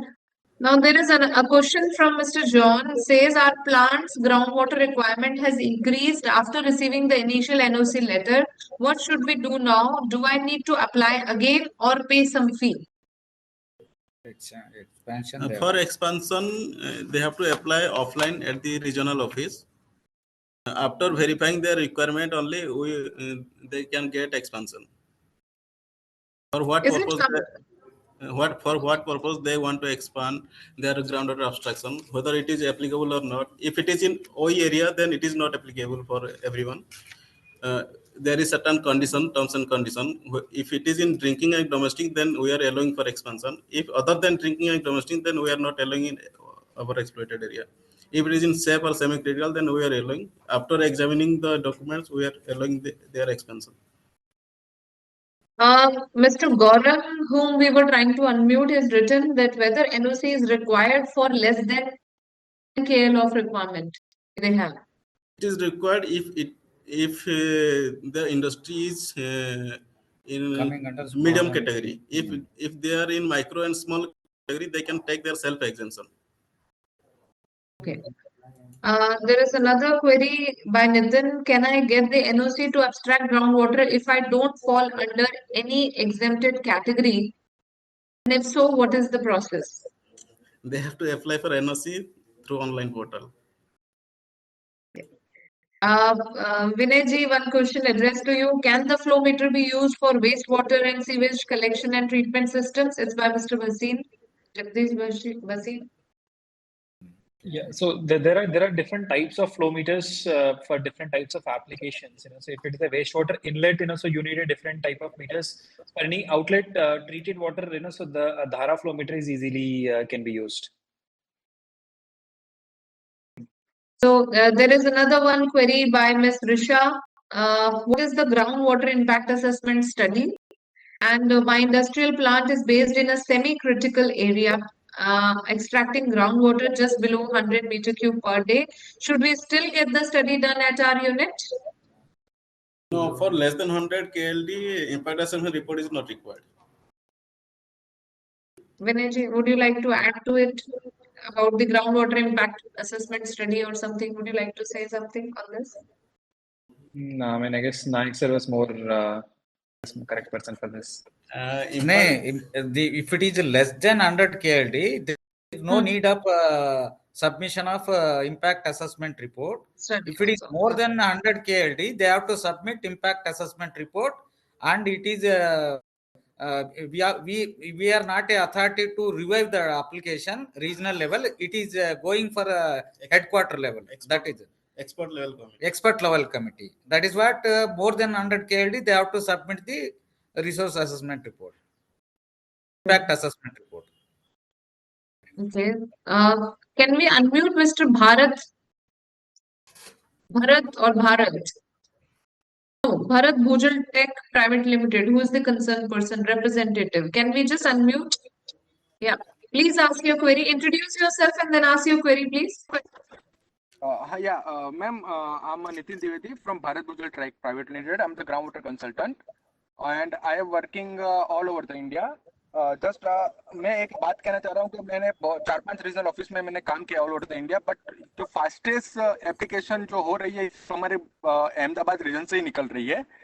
तो मुझे mister नायक साहब से एक बात पूछनी है कि sir जी, यदि जिनको पीजोमीटर 2 पीजोमीटर का उनको एनओसी में दिया गया है कि 2 पीजोमीटर इनको इंस्टॉल करने हैं, यदि वो 1 पीजोमीटर इंस्टॉल करेगा तो सर उसमें पेनल्टी लगेगा? Yes, sir. But sir, if your water requirement is more than 500 KLD, then you have to install 2 piezometer. One piezometer should be with AWLR system, and one piezometer should be normal. Then you have to install both the piezometer. But sir, there is a no place. उनकी factory ही उतने आपका जो criteria है 15 metre to 50 metre के जो criteria में जो आपका जो क्राइटेरिया उसमें उनकी फैक्ट्री खत्म हो जा रही है. उनके विद इन 4 वर्ल्ड में इतनी फैक्ट्री उनके एरिया ही नहीं है उतना. तो क्या सर हम वो कैसे इंस्टॉल कर सकते हैं मैम सर जी? आपके आसपास में कोई एक्स्ट्रा इंडस्ट्री है कोई आसपास में, उसके प्रीमाइसेस में आप लगा सकते हो, जिसको जहाँ पे कि आप एक पीजोमीटर दोनों से भी शेयर कर सकते हो. तो सर कितनी इंडस्ट्री जो है वो पीजोमीटर शेयर कर सकती है? इट डिपेंड्स, एरिया के ऊपर डिपेंड्स है. ऐसा नहीं कि सबके लिए मैंडेटरी करना है या ऐसा नहीं. ये गाइडलाइंस तो मैं भी नहीं बता सकता. अभी क्या है, गाइडलाइंस अंडर रिवाइज है, अंडर स्क्रूटिनी है. They are thinking that for revision for clusters of industry they have to give certain area where only 1 piezometer is required. This guideline is under scrutiny, and after the notification by the CGW only we can say perfectly whether it is applicable or not.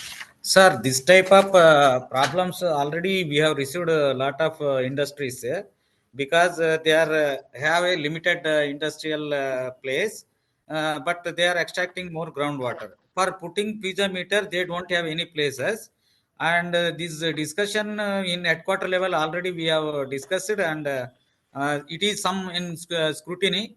That guidelines may come shortly, but as on now, if you are having any nearby land or nearby something, you can try, or otherwise what we will do further next, we have to see, sir. We are waiting for that guidelines. Already this type of problem I received 4-5 industries. So same thing we have already discussed. For that, what we can do best, it is under scrutiny in the authority, sir. Okay, sir. Okay sir, is this possible कि हम every 500 metre में, जैसे तीनों चार industry मिलके every 500 metre में एक piezometer बनाएं और उसका मेंटेन करें? Is it possible? बिकॉज हो क्या रहा है सर जी कि जो पीजोमीटर लगा रहे हैं ना, जो आपके क्राइटेरिया 15 मीटर से 50 मीटर का, जैसे उनका पीजोमीटर होता है ना, उनके 5 से 10 मीटर में दूसरे इंडस्ट्री का बोरवेल चालू होता है। जब वो विड्रॉ कर रहे हैं ना पानी, तो इसमें पीजोमीटर में रीडिंग ही नहीं आता, क्योंकि वो पीजोमीटर का भी पानी वाटर लेवल डाउन हो रहा है सर जी, उसमें उनका रीडिंग नहीं मिल पा रहा। तो नहीं, because fractures are interlinked. Suppose if it is a nearby industry, if they are obstructing the water, your borewell is in the same fracture system. वो ये तो होता है, वो that problem is there because the aquifers are same, that fracture system is same. Your fracture system and nearby borewell fracture system, if it is the same, if they are pumping the well, आपका well को भी affect होता है. That is there. That is the nature. This thing that we can't help. Okay. Yeah. Thank you so much for your answer. Sir, there is one query, not query. So there are, like, you also understand there are technical glitches at times, you know. So there is a query which says that, so we are trying to submit one of our reports prepared by us, this impact assessment report, and trying to upload it and submit it through NoCap portal. But past 4 months, since October, they are trying to do it because it says some or the other reason, OTP verification, neither it is coming on email nor message. So in the process, the time is, overshooting the given time which was in which they were required to submit the report. They are not able to do it. So, and then there are, of course, some charges which they have to inculcate if they are not submitting it on time. So what is your take on this, sir? No, madam, if any system, any government, they are putting the deadline means, so they have to submit in within the deadline, or otherwise, even though we have given a lot of relaxation to a lot of industries. So after a deadline, also if they are not submitting means definitely we are not putting the penalty. That software itself, it will take penalty because they are. So what he is saying is they are trying to submit the report. It is supposed to be done through the portal, and it is asking for some OTP verification through some email or message, and they are not able to solve this issue. They are not receiving the OTP, and because of this technical glitch, they are not able to submit. So is there a provision that even if there are such glitches, we can kind of find out another way to submit such reports? Actually, ma'am, this OTP system was inactive because there are few complaints from the consultant itself that industries people are preparing groundwater impact assessment report, but they are not paying to the consultant. It is a between consultant and the industrial glitch. It is not NoCap or CGWA glitch because these consultants, they are taking the OTPs and they are not importing the industries. वो in between वो glitch का वजह से OTP system was there. So उसमें if they are properly putting a problem will solve easily. So, sir, is there a possibility, like, maybe if they would like to reach out directly, this OTP issue, if it is there and they, whatever is the case within the consultant and the respective industry. Some industries, what they will do, madam? अरे हम क्या करना, consultant will take care बोल के उसका number and all the password they will give it to consultant. And So, in between some classes may come, this fellow will not give and that fellow is not able to do something. ऐसा हो जाता है. Shah sir, this is only one of the routes. Like, maybe you have to check the probability. If this is the probability that, the consultant is the one whomsoever you have hired, there are issues, then of course you need to take another route. But still, Chintan Shah is the name of the concerned person who has put this query. Murthy sir, I'll just read through this query again. To my earlier question to CGWA, it may be noted that issue related to OTP verification has been communicated through several emails, phone calls, and raising of tickets with NIC. The issue has still not been addressed. After our persistent efforts requesting NIC to resolve the issue, please advise. Madam, this So we maybe will take, this issue we will take separately. and we will try to solve this issue, madam. Let them Yeah. give their application number and all to Yeah. share with us, and we will try to solve this. Shahzad, you have already opened the communication channel through this platform, so maybe you can now follow up and see wherever possibly you can take forward your query and solve it as soon as possible. Are we going towards where CGWA, where they might ask the digital water audit report with specific water quantity? Madam, Is there there- is more than 100 KLD. We are taking water audit report, impact assessment report, everything. Renewal for renewal. For new cases, it is not mandatory. For Yeah. new cases, water auditing report is not mandatory, but renewal we are taking water audit report also. Okay. Hmm. So, is there anything else? I have taken up all the queries which have come in the chat box. If I missed anything, can we still unmute Mr. Gurang? He wanted to ask something about the piezometer. Can you please check if Mr. Gurang is online and if we can unmute him? Request my team to kindly look into it.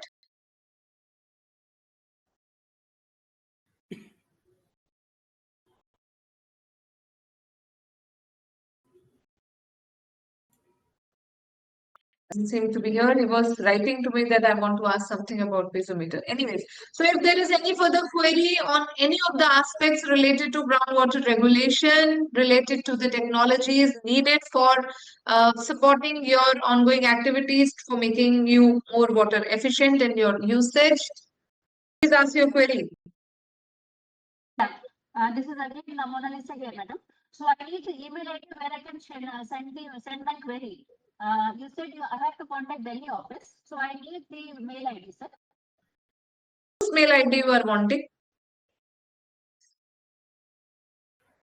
CGWA Ahmedabad office email ID rdwcr dash cgwp at nic.in. It is very simple. It is even we are sharing in website everywhere. It is there. If you want to, you can note down our mail ID rdwcr cgwp at nic.in.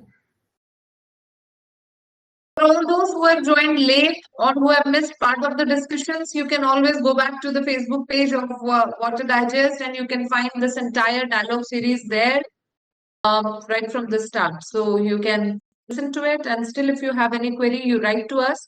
We'll be happy to take your queries forward, even post this program. And rest for the technology related support or anything else, you can always reach out to Mr. Vinay, who is already into the field of groundwater management and smart metering. So if no more query, I would like to close the session here. Here comes another one. Is it compulsory to have an alternate or just a second? Is it compulsory to have an alternate or second bore well for installing piezometer for having CGWA NOC, fresh or renewal?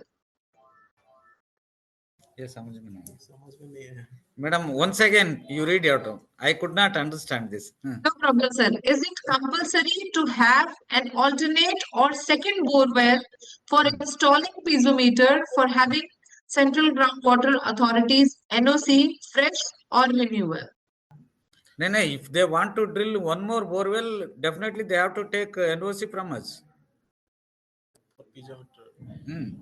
Ma'am ऐसा ही for piezometer जो है ना piezometer actually it should be the same depth of the extraction well if both well are not of the same depth then they cannot convert it into a piezometer. Okay. So I really hope that this discussion has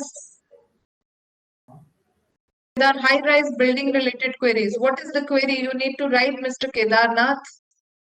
What is your query?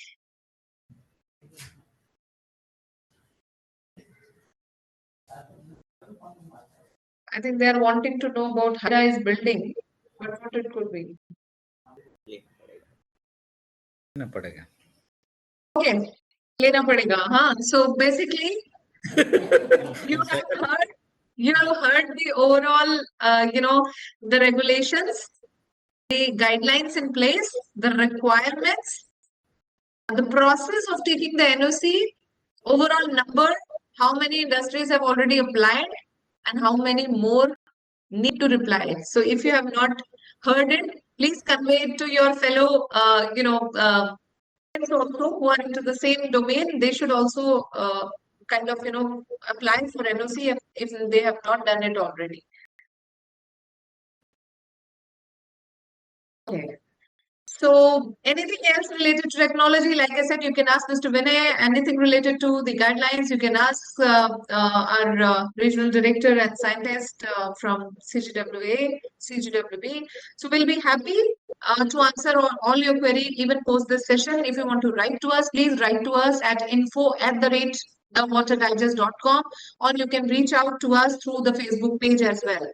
I once again thank all our key panelists who have taken out time today and have stressed upon the need of groundwater management and the various aspects of groundwater regulation. I would like to thank Kritsnam Technologies for supporting this wonderful initiative of groundwater regulation management, the way forward wherein we need to come together, be it industries or the policymakers or the individual consultants and individual industries. So with this, I would like to close the session here. Thank you so much. Thank you all the participants for being interactive, for asking your queries. And we look forward to hosting you again. Sooner we'll be doing the Maharashtra chapter. And anything which has been missed here as far as the content for the groundwater management is concerned, you can always connect with us separately. You'll see all the updates on our Water Digest Facebook page with regards to this dialogue. The series is on. We have just done 3 chapters. There are many more to go. So thank you so much. Thank you. Thank you. Thank you, ma'am. Thank you very much, madam. Thank you. Thank you.